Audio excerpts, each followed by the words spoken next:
survived a devastating plane crash that broke nearly 90% of the bones in his body. I was loving life. I was making pretty good money. Every single day I received either a phone call or a note on my car. I thought I had the world by the tail. His right foot is totally severed and his left leg has to come off above the knee.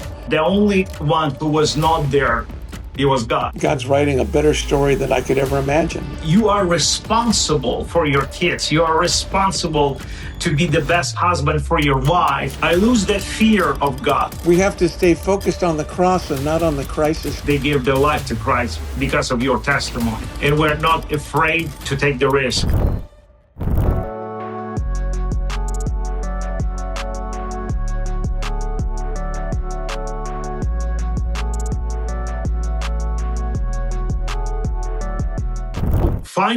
Finally, we meet.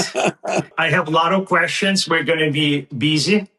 I want you to feel comfortable. So I do have a lot of questions I prepared. It's going to be a very interesting podcast, I'm sure. A lot of people would turn on to listen to your life story. I am also eager to find out more. So are we ready? I'm ready. Okay, then let's go. Today's episode is about resilience, faith, and the mountains we climb, both outside and inside ourselves. My guest today survived a devastating plane crash that broke nearly 90% of the bones in his body. Many doctors believe recovery at that level was nearly impossible. But 10 years later, on his 67th birthday, he stood on the summit of one of the most iconic mountains in America, Grand Teton. Yeah. So his story is not just about survival, it's about faith, purpose, and the determination to keep climbing even after life's hardest crushes. Today, I'm honored to welcome adventurer, speaker, and the man of deep faith, Gregg Bettis.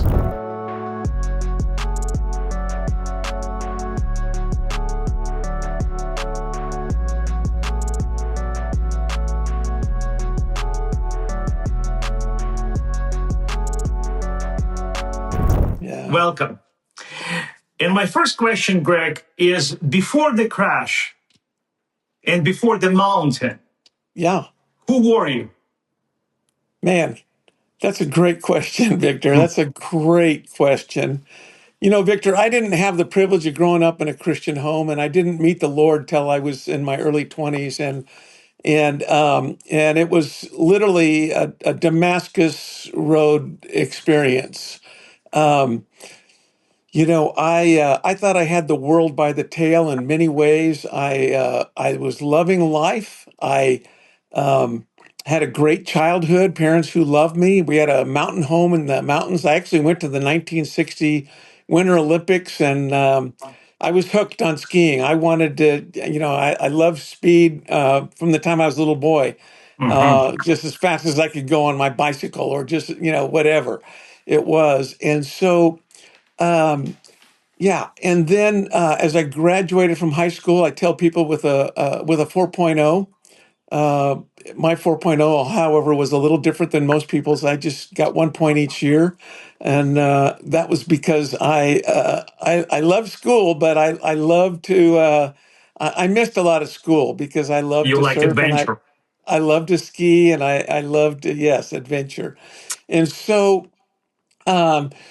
But I had a desire to, early on, I wanted to fly boride or, tankers for the U.S. Forest Service. And then that would allow me to ski in the wintertime professionally or semi-professionally. Wow. And so that was kind of the track that I was on. And the day after I graduated from high school, I literally moved.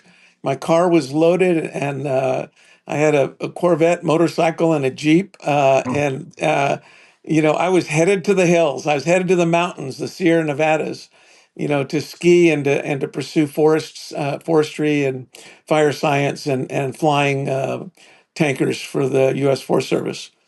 And yeah, I was loving life. I was making pretty good money. I was making actually very good money at the time for a young person, and um, that was Following kind your of following your passion. I was Yeah. following. I was trying to follow my passion as best Hmm. I could. And so, but shortly after I moved to the mountains, my cousin Debbie followed me to the mountains, Hmm. and we grew up like kissing cousins. We were very very close, and just had a lot of fun all through school. And anyway, she moved up, and shortly after she moved up there, she met a man who led her to the Lord. Oh wow. And I mean, it was a radical conversion for her and I. Well, for her, but she wound up. It destroyed our relationship for quite a number of months. Yeah, that's a Actually, betrayal in your it mind. it really was, and as it turned out, literally for the next 18 months, Victor, every single day I received either a phone call or a note on my car or my motorcycle or my Jeep, whether it was parked in the driveway or downtown or wherever it was, she saw it. It was a little note, just a short note with sometimes a verse or scripture. And What a I friend. just blew her off, and she came over every Sunday for some 18 Well, months. before we go to faith, let us. Yeah. Why don't you take us back to the day of the plane crash? What do you remember about those moments? Yeah. Victor, that was several years later. And it was in 2005. And it was a morning I'd gotten up like any other morning, and I'd already done my flight plan. I was a short flight over to Tulsa, Oklahoma, and my wife and I prayed before I got in the airplane. She was actually going to go with me. Hmm. And we were sitting in the truck praying, and she said, "Do you mind if I stay home today? Because we had to fly to Houston the next day." And I said, "No, that's fine. You stay. I'll be back on the ground, about 6 o'clock Right. this evening." So, um, as it turned out, Victor, I had a great day, and I was on the final approach into a small private airstrip, and there was a wind shear that I did not see or anticipate. And when I overflew the runway, there was the wind was calm, the flag was down, and the So SOC was nothing down. predicted No, the nothing, crash. nothing predicted. But on approach, I didn't see it until I came over the water because it was on the entrance to the runway. You come over the water, and and all of a sudden I saw over the land a dust devil and dirt devil, and Hmm. it was swirling around, and it Wow. slammed right into the rear of my airplane. Wow. So I had a right quartering tailwind that was pushing me hard to the left. I had trees on this little narrow runway, 30-foot wide runway, that I'd landed on over 100 times, but there was trees on the left, and they were 100-foot tall trees all the way down the left side of the runway. No big deal normally. Right. And and uh, and then I had P factor going. It was a single engine aircraft, so when I pushed full power to go around and come back, I had P factor also pushing me to the left. So I had all three things in just almost an instant. And actually, I was climbing out, and as I was climbing out, with full right rudder and full power, and my left wingtip caught the second to the last tree, and it swung me into the last tree. And I watched the propeller bend before my eyes like a Wow. paperclip. I was probably doing a little over 110 miles an hour, 100 knots or whatever on No climb way. out at that point, and straight into the ground. But I will tell you So when that in you that, first, realized how severe your injuries were, what went through your mind? well, Well, first of all, I was at complete peace going into the ground. It was like God just flashed, Interesting. yeah, Interesting. 91 before my eyes, and it was just it was unreal. But and then of course I was unconscious for a few days, and when I woke up, I was staring into the eyes of this drop dead gorgeous blonde hair, blue eyed Swedish blonde lady, Nurse. and I thought I was in heaven. I Oh literally man. thought because I was descending. I honestly thought that she was an angel, until I heard one of my good friends who was in the room with my wife say, "Greg, only you could have the most beautiful nurse on the face of the planet here at your bedside when you're Well, coming to."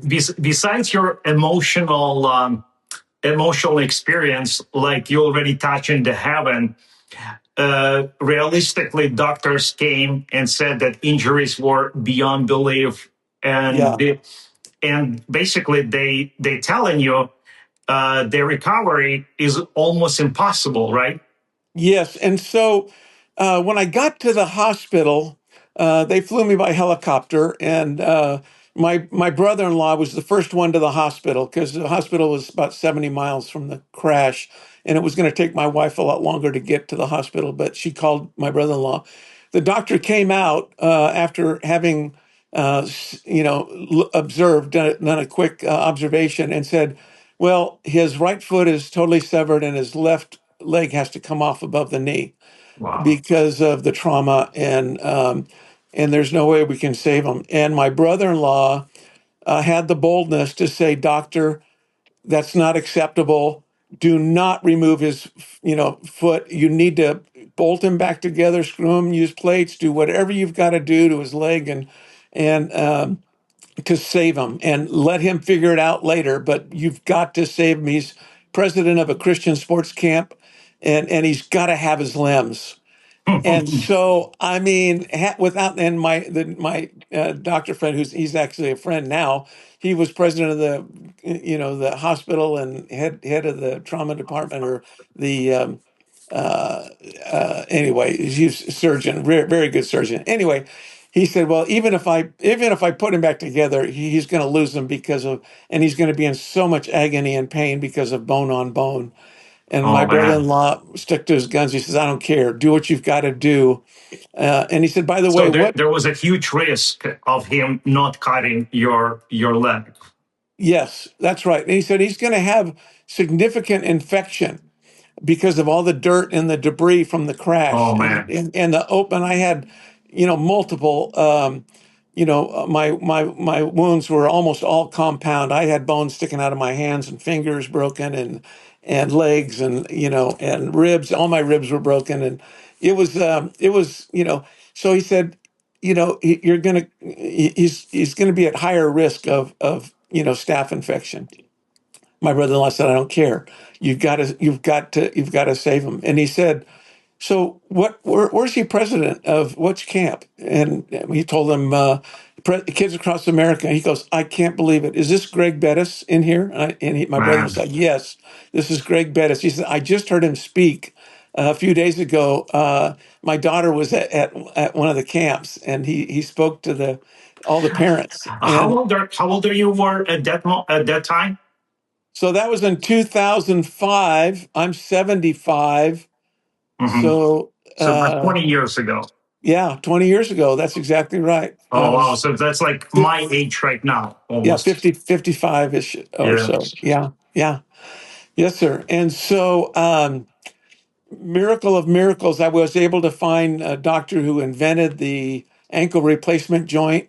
And after seeing 7 of the finest surgeons in the world, literally from coast to coast, I found a Dr. Frank Alvine in Georgia, Atlanta, Georgia, who had been fixing soldiers, wounds and broken bones and different things.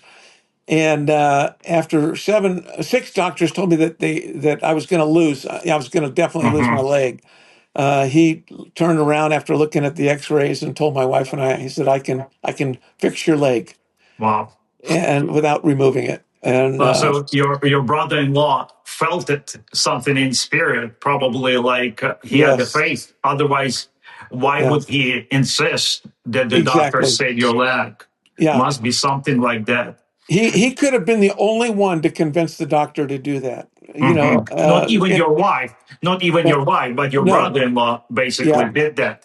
So yeah, fast forward, we know now at this moment, at this time of this accident, you are a Christian person. You're like deep faith Christian person. We'll talk yes, about that later.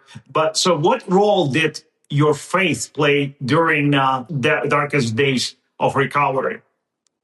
Yeah, so no doubt, no doubt. Apart from the um, the trauma that I had experienced, I sensed God was with me in a powerful way, and I did. I tried to just stay focused on the cross and not on the crisis. Hmm. Focused on Christ and not on the trauma that I was experiencing.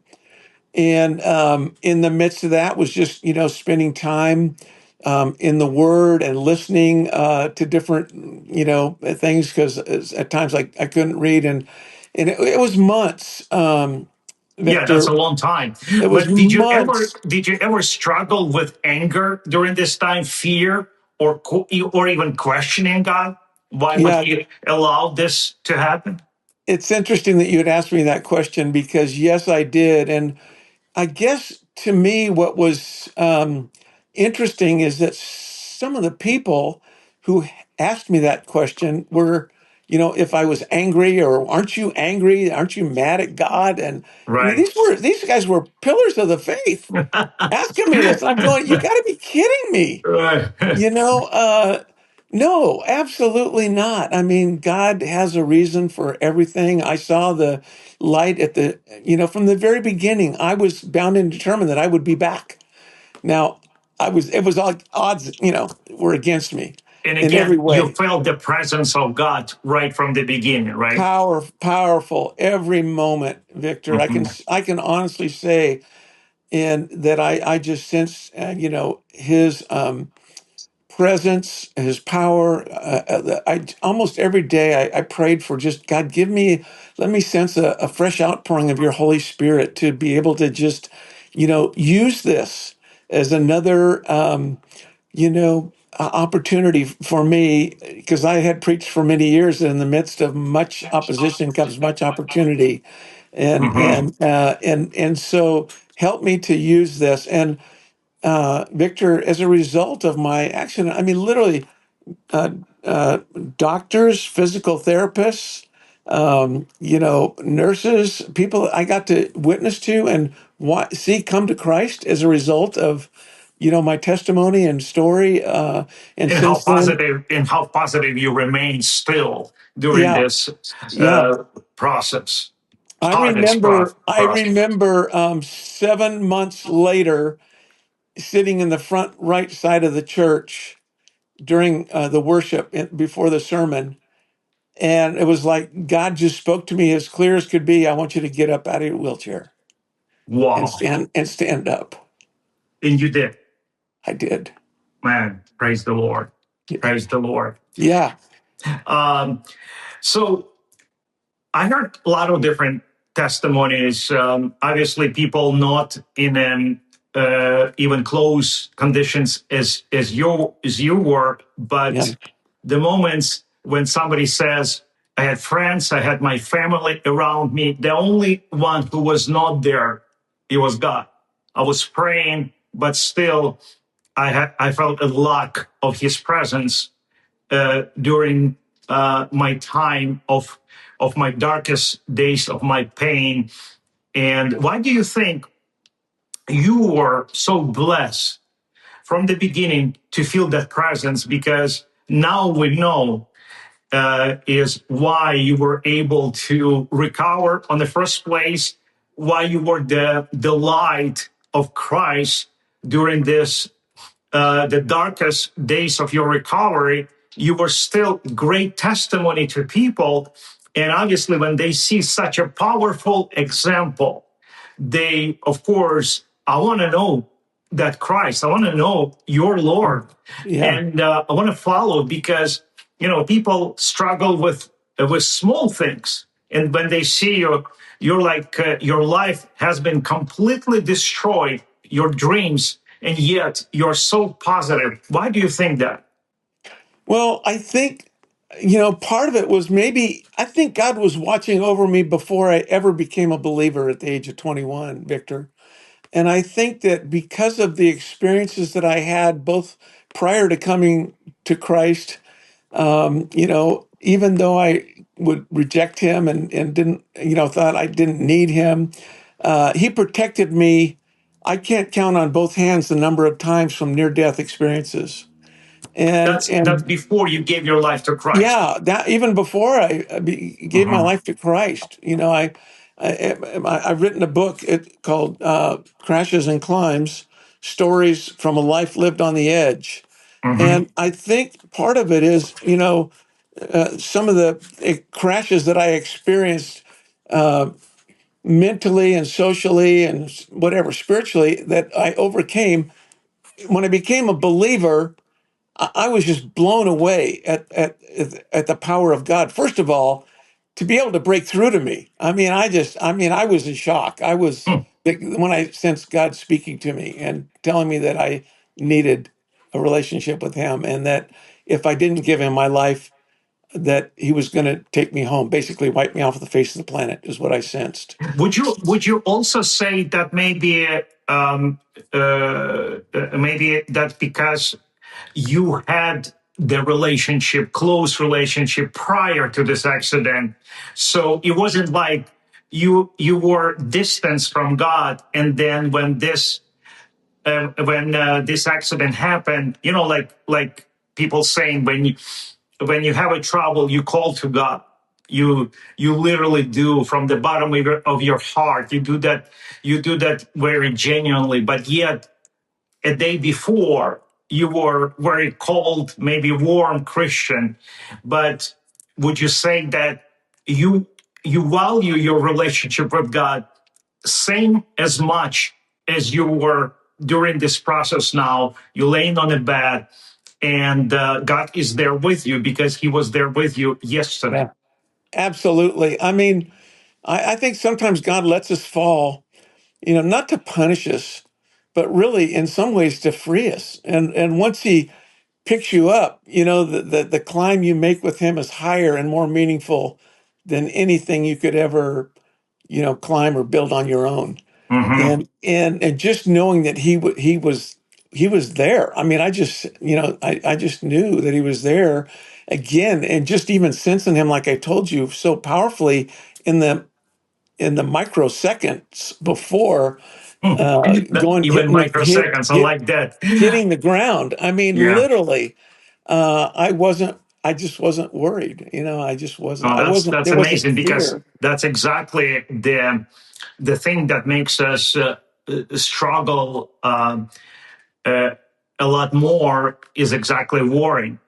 Uh, so, do you think this is like your natural gift, the gift of human resilience, or you give the credit completely to God? Because what I can't understand is when I know that my 90% of my bonds were crushed. I just I just can't uh, I just can't understand how a person could still remain peaceful and without panic, without worry. Yeah. I guess the thing that also really helped me, Victor, big time, and I can't even begin to express the importance of this, is that, we don't climb out of crashes alone. We don't climb out Hmm. of the pit alone. Uh, every comeback in my life had two things. It had people that I could lean on, a man or, dear friends, Hmm. and I had the word of God that was grounding me.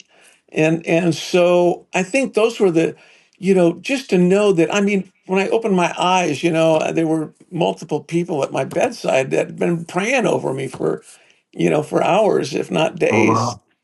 and there's power in prayer. Right, And right.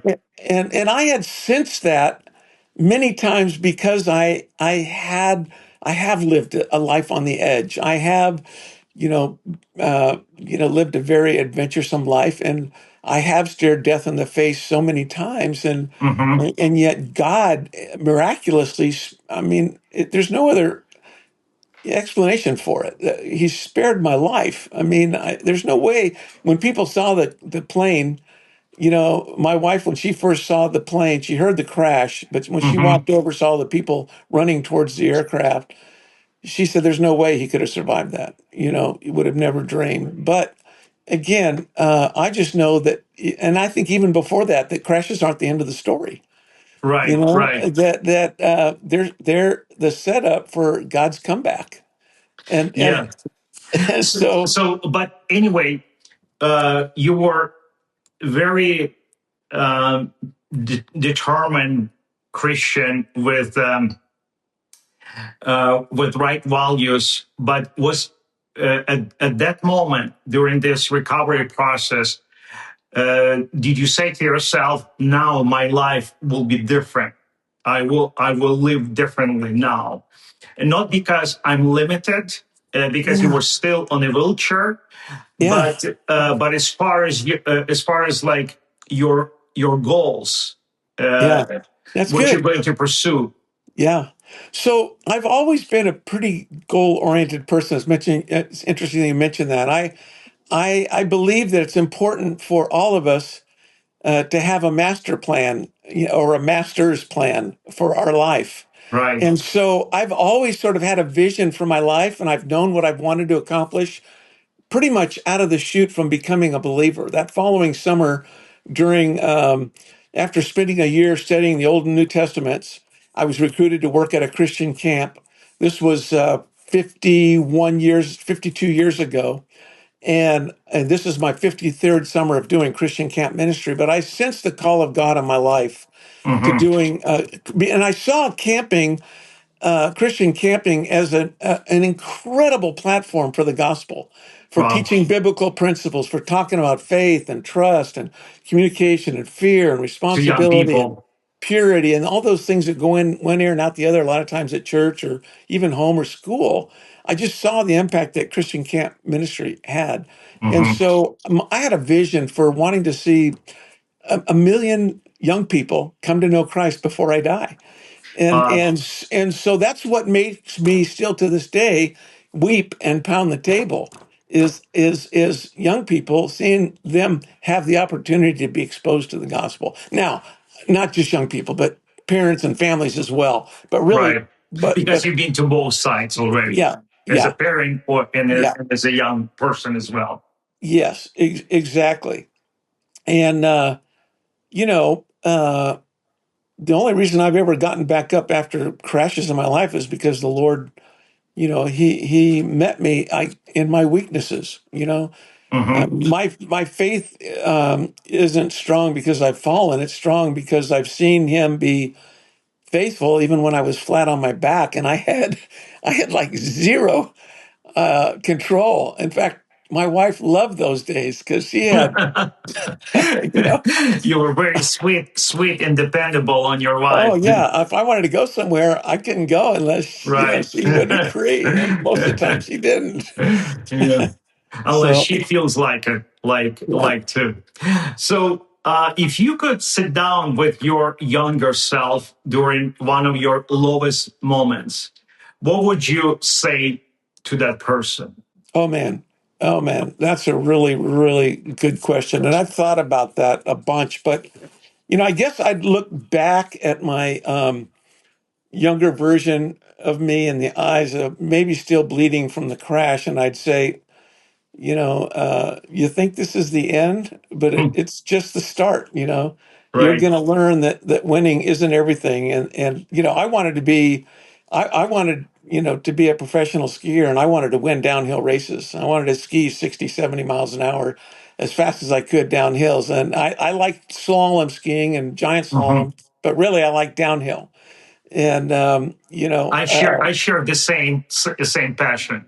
To yeah, be yeah. honest, yeah, I So, love ski. I love downhill yeah, ski a yeah. lot. But you're going to learn that winning isn't everything, and that your worth isn't in what you do, but it's in who you belong to. And I would have never experienced that other than through a relationship with Christ. So, would you I say to knew that yourself, God's not done with me. yeah. So, and would you say to yourself, younger self, that winning is not everything. That's right. Yeah, It's depends who you belong to. That's what you would sit down and that's tell right. your younger self. Yeah. hey, Hmm. I told myself, God's not done with me, Right, and right. I don't think he's even close to being done. I got to learn from this, and I got to keep climbing. As a mountaineer, having Right. started climbing mountains literally when I was just a young boy, and I've climbed Hmm. some. I think I've documented over 90 summits, peaks. So I just got to get up and learn, from this, and keep climbing, and the scars will, you know uh, I carry are going to one day be the stories that help hopefully someone else survive. You know, like even look at my life when I was, say, in my 40s is different than when I'm in 50s. Yeah, The term of comfort zone, I get this a lot more than I used to. And I understand why people value the comfort zone. It's a flesh desire. It's not necessarily spirit design. It's desire. It's not that the God's will necessary for us, because it's that uncertainty in our life. That's what keeps us with close relationship to God. And yeah, when we have a luxury of comfort, it happens where we distance and we become kind of like a warm Christians. yeah, But it's a natural instinct to have that desire for comfort, that we don't have to worry about uncertainty of tomorrow. But on your 67th birthday, you climb again the Grand Teton. And first of all, why is that mountain? well, And what did you feel like standing on the summit now after everything you had been through? oh my gosh, I mean, good night, Victor. I can't even tell you the emotion I felt. My family went to Jackson Hole with me, and up to the moment that I started up the trailhead, they were begging me not to go because they didn't think I'd make it, and they didn't think with as with the injuries that I'd had, and also I was took my best friend, one of my best friends, who's a three-time cancer survivor. 2/3 of Wow. his tongue cut out, and he's So still both speaking. both of you went on the Yes, mountain. yes, That's yes. amazing. But I also had a world class friend who's a world class climber, and he's the only person, literally on the face of the planet, that could have helped us get to the top, and then off again, down, down. But Hmm. yeah, I, I just in the midst of it all, I just had to, tell myself that you're seen and you're loved, and God's writing a better story than I could ever imagine. And Hmm. don't confuse silence for absence, Hmm. and stay faithful and stay humble and trust that God who allows the crash is the same God who provides the climb. You Oh, know, that's amazing. But he just is. And so, yeah, I mean, you can see that picture on the front of the cover.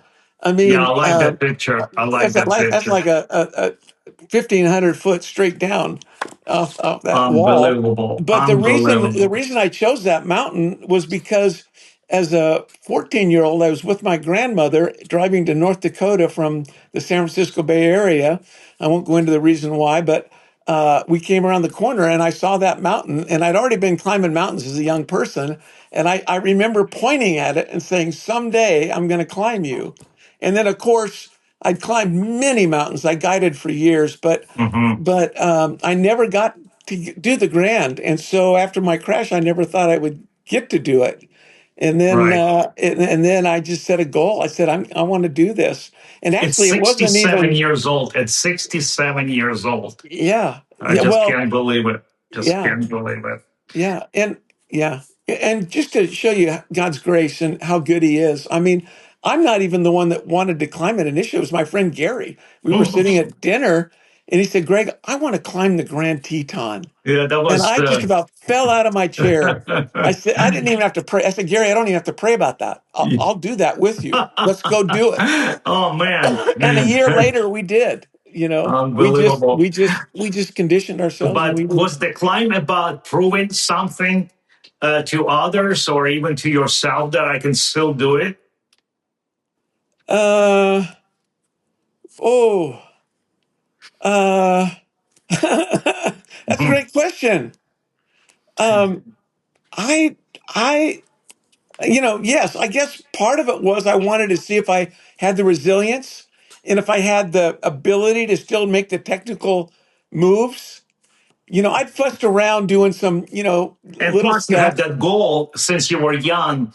Yeah, Hey, I'm going to climb that mountain, and you want to yeah, keep that priority in your life. That no matter what, I'm still going to climb, and I'm yeah. still. There will be a day I will be staying on this summit. Friends, I'm thrilled to announce the release of my new book.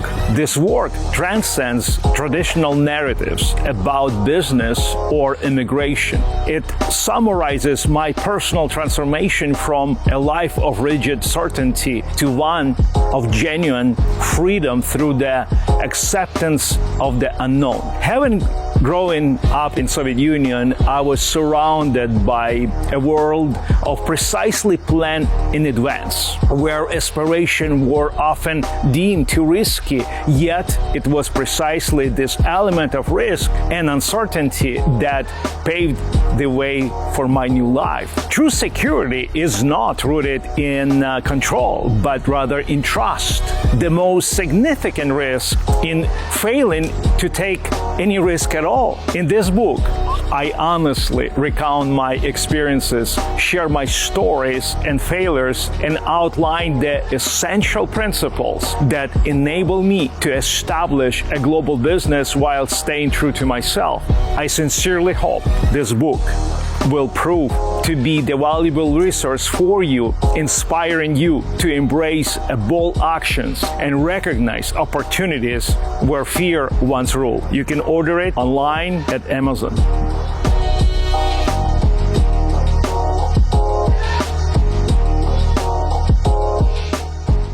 Yeah. So staying on that summit, that everything that you went through, what went through your thoughts at that moment? That must be very special moment. Oh, wow. Um, I just remember, I was beside myself there on the mountain, and there were some other events and I won't go into them, but that took place that were just, I mean, only God could have done what He did in allowing Gary and I mean, there were several times. One time I gave up. I said, I cannot make this move. I no longer have it in me to make the move. So that was like during practice No, when you said, this was on the side of the mountain. oh, This was like this was so we got up at you know uh, 2 o'clock in the morning. At 3 o'clock in the morning, we were climbing. Because we wanted to. I needed to make it. We needed to make it up there as soon before noon as possible. right. And it had hailed 18 inches of hail the day before we started the climb. So there's a lot of ice. We had to ice climb some of it, and through a tunnel at one point that was probably 30 feet long. That I mean, it was through that sucker up. Mm-hmm. It was wild. But yeah,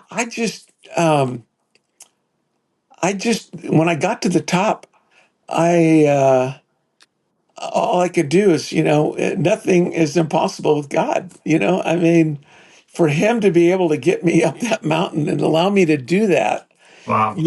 but So you but I guys caught also one know that another, cried and prayed. yeah, yeah. And here's the thing, Victor, for me, and I know this sounds kind of strange, but because I've lived my life on the edge, I think a lot of people pray for me that wouldn't pray for me otherwise. Yeah. Oh So, I man. mean, I'm 75. I'm still riding a one wheel. I don't know if you know what a one wheel is or not, but it's like No, a I don't. surfboard. I It's don't like a know. surfboard with one wheel on it, Uh, and you stand on it like a skateboard, and only it's a big tire.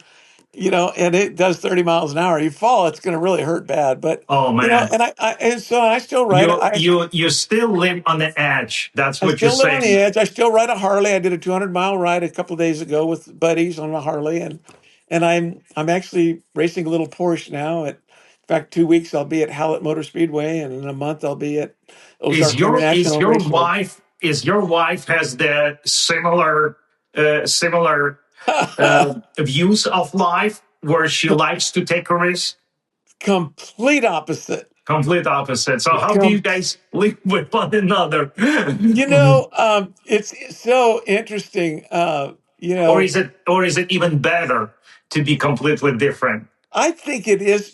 Early on when she was younger and in better shape, she did go with me on a lot of crazy things. And there were times Like where a she was, ski trips, kind of yeah, like that.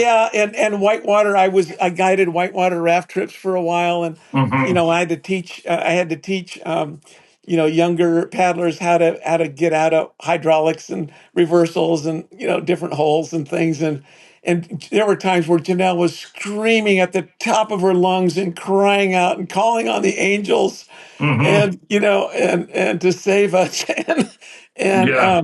no doubt, God I heard it. think for many of us, and speaking about myself, I was a crazy skier. Not like you. I was not professional, not semi-professional, but I love to ski. And one day, as I'm skiing in Colorado, Colorado Beaver Creek, if you Oh know yeah, I those do. Yeah, mountains, yeah.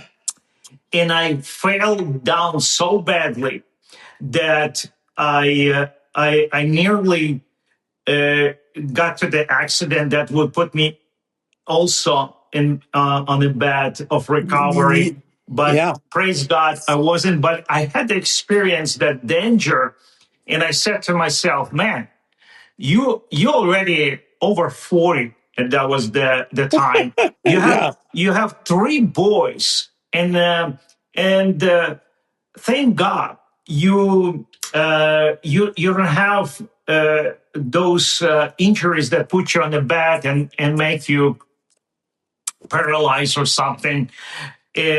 But you are responsible for your kids. You are responsible to be the best husband for your wife, Right. and that got to me. That pain got to me. And to be honest, when you put yourself on the edge, whether you ski or whatever adventure you're doing, that's a lot of excitement. That's a lot of excitement. You have that Yeah. adrenaline, but Big time. Big but time. when you tell yourself you have to watch out, and as you ride on the ski, you tell yourself, "Hey, watch out," and you don't take that risk. It becomes completely different experience. It just It does. becomes that It does. fun you had yesterday, day Yes. before. Yeah. It's Yeah. gone. It just gone. Yeah. So are we doing for that fun? Are we doing this for that adrenaline, or is it the way we can cope with pain? Because to me, like, so what's the biggest lesson pain had taught you, for example? Because the biggest lesson for me was, hey, slow down, and you have to quit that mental thinking to stay on edge because you have family to take care of. Yeah. Was what is your biggest lesson the No, pain had taught you? I think that's early on because of some of the crashes that I had, not only in vehicles but in airplanes. I on one trip in 3 weeks I crashed 9 times in an airplane. I Oh mean, wow. I had propellers delaminated. I had landing gears collapse. I had all kinds of things Hmm. happen. Looking at back, do you believe suffering has a purpose?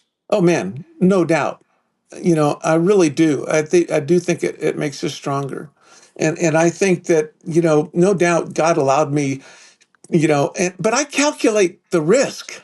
Mm. I always So yeah, have. because the risk for you is not the same level as for me, obviously. No, and Because everybody's different. you keep training, you getting better. So Yeah. your risk level obviously is different than my risk level, of Yeah. course. And Yeah. and so No, even that's a good answer. That is a very good answer. That's a very good answer. But people, you must calculate risk. Yeah.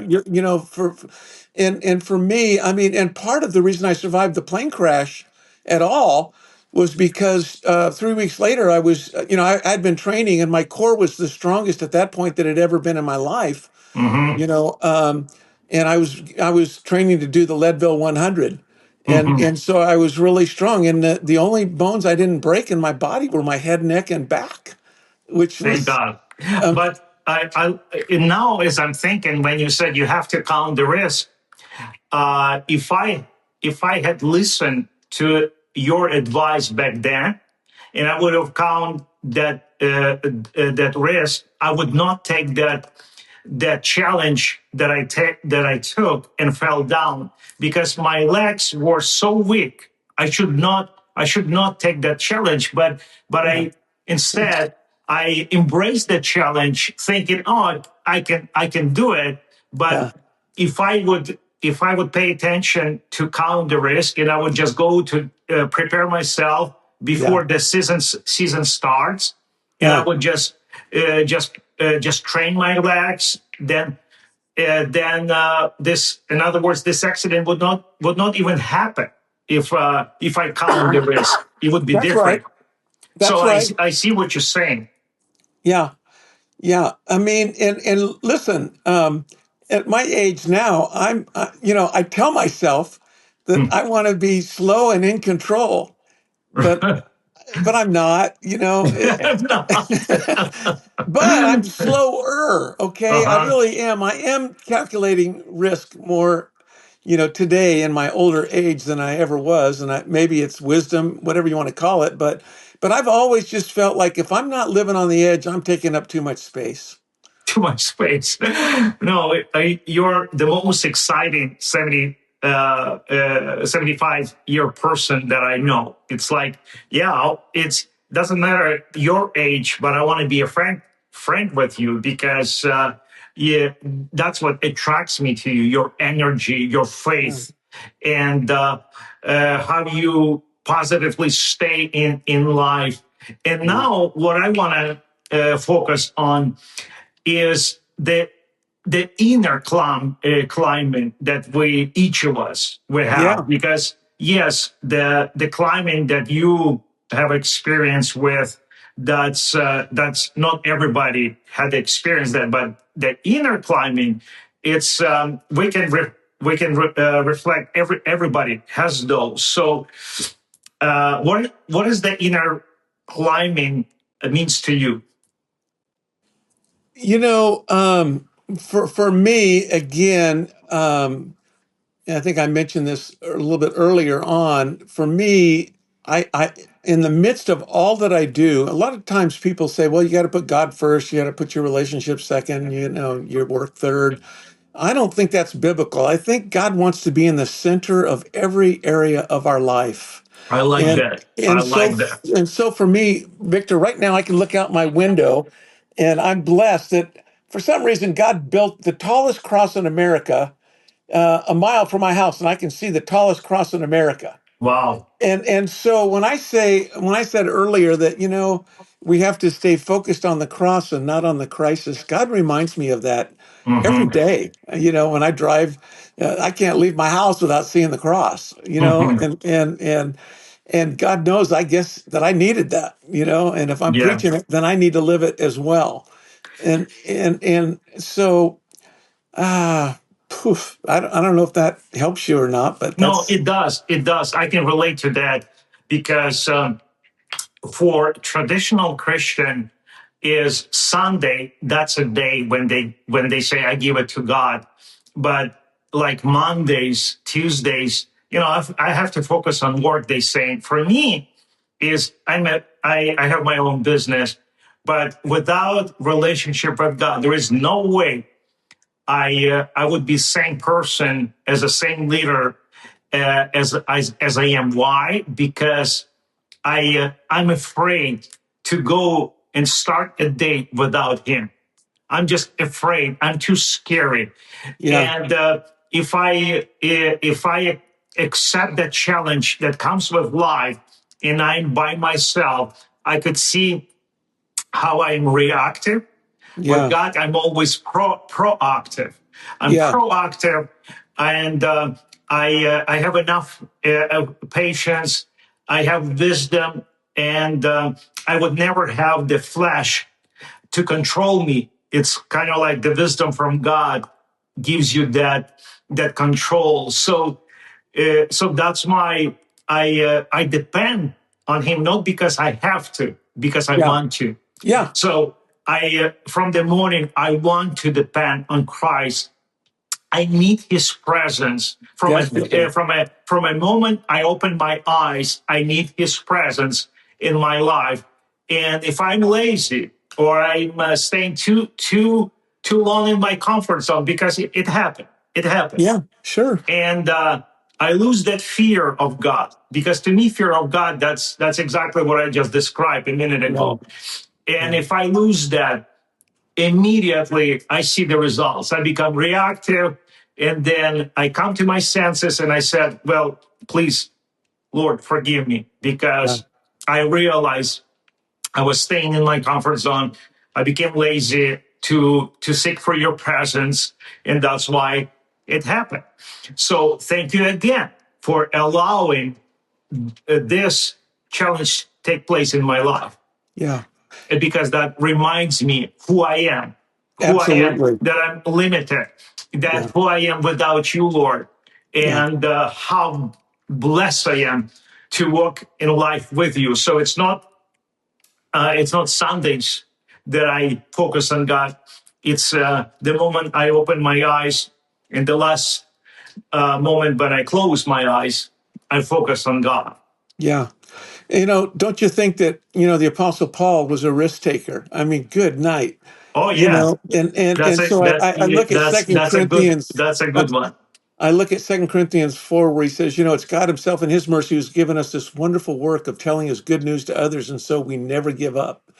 We're not Yeah, trying to trick people yeah. into The believing. apostles. If you look at the apostles' life, one thing that they were not holding like we do, the certainty. Right. That one thing. But if you embrace uncertainty, that literally means you taking the risk. You're willing to take the risk day after day, and their mindset, it was never focused on the comfort zone. Right. Never. That's right. That's exactly Because right. if you were thinking that, then you could have predict, like, if I say this, if I will confront people saying this is what's going to happen. They can put me in jail. They Yeah. can do this to me. They can do this against me. Oh, Yeah. okay. So I would rather stay quiet and not confront them with that.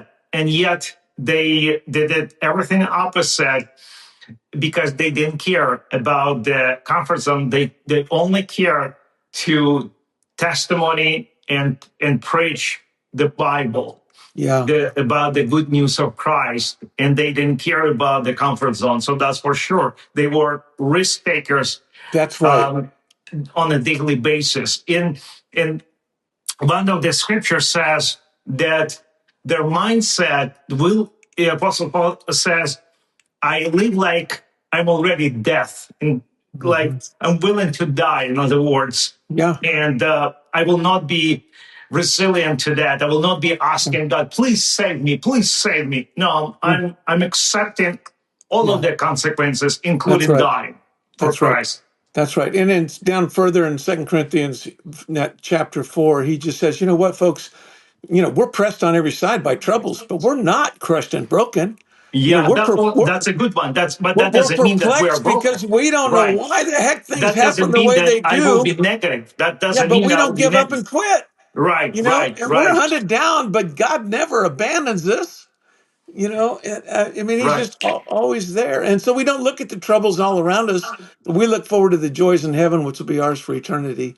And so that's, for me, I just want to, so long as I, keep the right mindset, and then also just am willing to take the risk without fear, because everything I do, even though I've been a mountaineer all my life, since I've been a believer, there's not a single, I think I could say this, a single day or a single experience or a single trip that I've taken that hasn't been purposeful in being able to use that experience again to teach biblical principles and to lead people to Christ, whether it's brilliant college students who are nowhere in their walk with the Lord that I took to the top of Mount Kilimanjaro, or whether it's a group of men who are high net worth people, but they're not using their time, talent, and treasure for kingdom building. To be able to speak to them on the way up the mountain and just to see the change that happens on the way back down before they re-enter, No, that's great. civilization. That's great. So and that's why I say, I just don't think there's a better springboard or platform than the out of doors and nature or Christian camp ministry for the gospel and Right. No, I discipleship. hear you. I hear you. It's your motivation is not at all to prove to others, to prove to yourself that Yeah, at 67 I could still reach that summit. It's about much deeper. It's how can I bring how can I stay relative uh, and teach other people with the challenges that they face. Because if you're talking to the young person, they have to believe that you really understand their life, their challenges, yeah, and their challenges a lot different than ours. And I just see like the teenagers right now. It's like the challenges that they have to go with. They are very similar to what you experience. I have mm, not experienced. yeah, So you can relate to them and they can feel that. They feel that. They know that. And of course, that inspires them. That brings them close to Christ.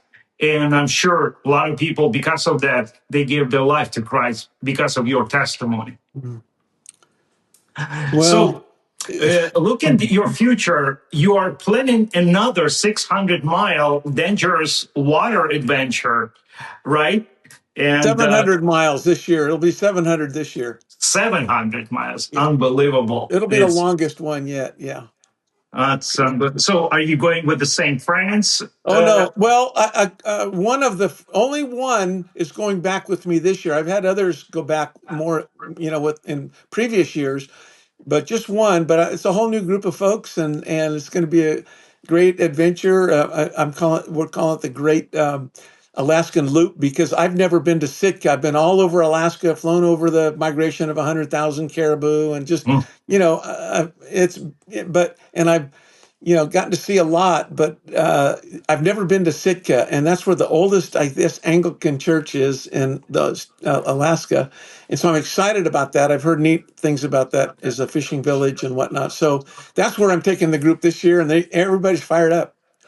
that's So great. yeah, so we're So, out and with the I orcas. And, yeah. I know also you're going to New Zealand. How excited are you guys? Are you going to New Zealand? That's one of the countries that they like to go to. I have visited a couple times. I love New Yeah. Zealand. Yeah. Well, it's not a done deal yet, but it sounds like not this summer, but next summer, I might have the opportunity to go. It's I've been on my bucket list forever and Hmm. ever since I was a young boy. Before I was a believer, I've wanted to go to New Zealand. And I have a friend who is a pilot who's also a pastor, and he's also the president of the Christian Camping International Hmm. over there in New Zealand. And so I may get a chance to come and speak and spend some time, not this coming summer, but the following summer. Um, Victor, right now, I say I'm climbing mountains within because I have two sets of 95-year-old wonderful, parents, and 95 years old. Okay. 95. Yeah, my dad and stepmom are 95. My mom's 93, who lives with us. She actually lives, I tell people, in one of our barns. We have two barns, but I got a really nice barn bungalow, really nice barn dominium, whatever you want to call it. Hmm. She lives in a suite. But so that's right now. And my sweet wife started in on some memory stuff about 10 years ago, and the cognitive decline is Hmm. at this point is pretty significant. So even to be able to get away, I'm only doing the one trip a year right now, like this trip to Alaska. Right. And next year I won't go to Alaska, which will be a bummer because I love going to Alaska, but I'll go to New Zealand, which will be a great Hmm. experience as well, if I do get to go.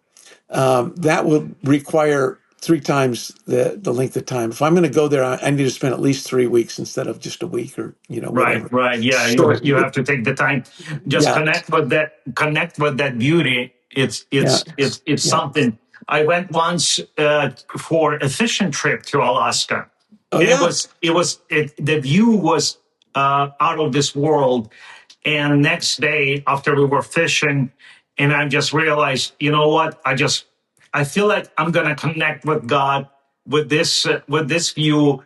How about I'm just going to stay at this beautiful villa and going to stare this nature yeah. and give up on the fishing, which I did because it's not enough to see the picture. It's not the Um, same, but being there oh yeah, inside at the yeah, center, yeah, that's very different.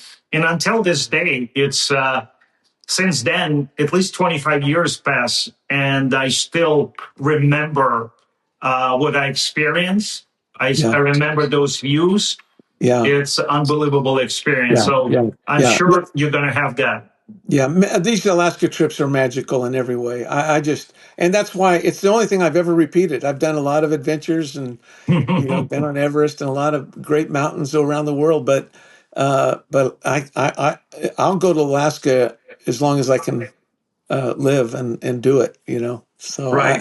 I really like it that much. Every trip I do is different too, with a different group of people, and for the most part, and I'm trying to do different adventures to, But anyway, it's yeah. Mhm. I've been very very blessed beyond measure to get to do what I get to do, and now I'm climbing these mountains within, and I'm actually blessed that I have the resources and I have the health that I can take care of my family. My father still lives in Northern California, still Mhm. drives his new Toyota Wow. to Lake Tahoe from San Francisco on the That's a weekends blessing. up to our mountain home on Carson Pass. And Mhm. so, yeah, it is, so I don't take that for granted. So I'm really trying to, balance my time with making increasingly more time right now while, my wife and, my parents are still cognitive.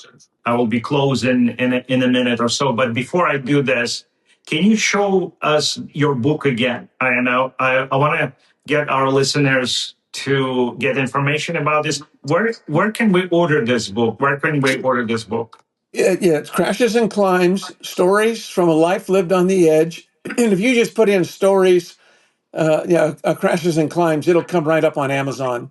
Oh, And if we can order on Amazon. it's That's the on easiest. Amazon, yeah, and you can or my website, but Amazon's faster and easier, and Yeah, just it's jump the on. most easier, Yeah, and also reliable. for those who aren't necessarily wanting to read, they asked me to. It's on Audible. It's available on Audible. Oh, I see. So Yeah. I've read the book, and a lot of people really like that. And then it's also available on Kindle. So if you want to read it No, electronically, I love the books. It's like me for too. $20 you can get so much wisdom, so much inspiration. It's Yeah, like you go to like if you were to be the speaker at some of those conferences, it would cost anybody to go there. It would cost like thousands, and then plus you have to pay for the trip and stuff. And still you're not going to get the that's right. same story, Yeah, same influence, same impact from the reading the book. It yeah, just that's my first every time that is my first recommendation to read the book, and I this is yeah, what I'm going to order as well. As once we finish, I want to order as well because I'm eager to read that book and yeah, to get yeah, to know you even more, and because I want to learn from you, and there's there's so much mm, that we need to train and prepare for daily challenges, for those inner climbs that we have to take, and we yeah, take with faith, and we're not afraid to go to take the risk. So mm, anyway, friends, this story reminds us that every person faces crushes. mm, And those moments when everything, it seems like broken. That's what this story teach me personally. So let your story remind you that those crashes don't have to define us. Sometimes they become the very thing that leads us to the summit, just like what we heard in the story of Gregg. So, Gregg, thank you for sharing your journey and reminding us that the greatest mountains we climb are often the ones within us. And so thank you. Yeah, you're more than welcome. What a treat to be with you. I appreciate it. Yeah. Thank you. Yeah. God bless. God bless you.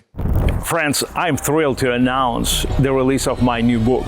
This work transcends traditional narratives about business or immigration. It summarizes my personal transformation from a life of rigid certainty to one of genuine freedom through the acceptance of the unknown. Having growing up in Soviet Union, I was surrounded by a world of precisely planned in advance, where aspiration were often deemed too risky, yet it was precisely this element of risk and uncertainty that paved the way for my new life. True security is not rooted in control, but rather in trust. The most significant risk in failing to take any risk at all. In this book, I honestly recount my experiences, share my stories and failures, and outline the essential principles that enable me to establish a global business while staying true to myself. I sincerely hope this book will prove to be the valuable resource for you, inspiring you to embrace bold actions and recognize opportunities where fear once ruled. You can order it online at Amazon.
Friends, I'm thrilled to announce the release of my new book.